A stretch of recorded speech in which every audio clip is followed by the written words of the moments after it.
Hello and welcome to this quick video on the paints that I'm using at the moment and why my palette of colours when I'm using either oils, watercolours, gouache or acrylics has shrunk to just a few really.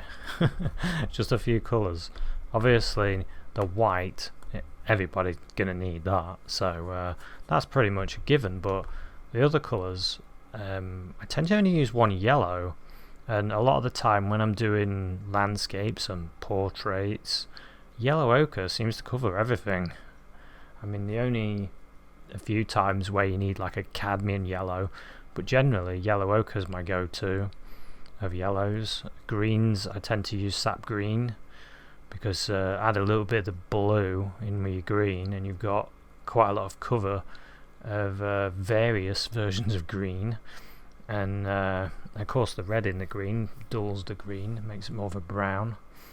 So, and then burnt umber seems to cover my darks a lot because a little bit of ultramarine blue and burnt umber you can make black, and you could make it even darker with a bit of the crimson, and so that covers that, and obviously the crimson covers the red. Don't really need cadmium red very often, but if I do, then I could put it in. But it's just not something that you use very often, really.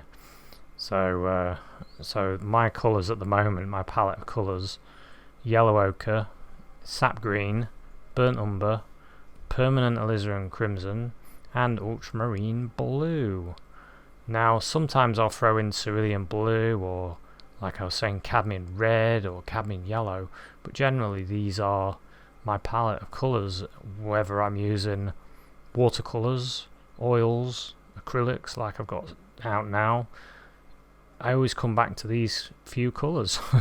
They seem to work really well, and the more I've painted, the more I find the smaller the palette the better. It becomes less complex, because imagine if you've got 20 paints and you're doing your painting. I mean, it seems a bit strange to me.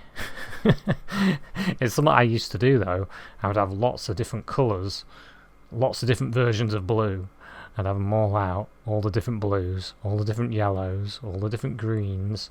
But really, you can mix your own colours and then it makes things easier. Just that's the main reason why my palette has shrank over the years. It's easier.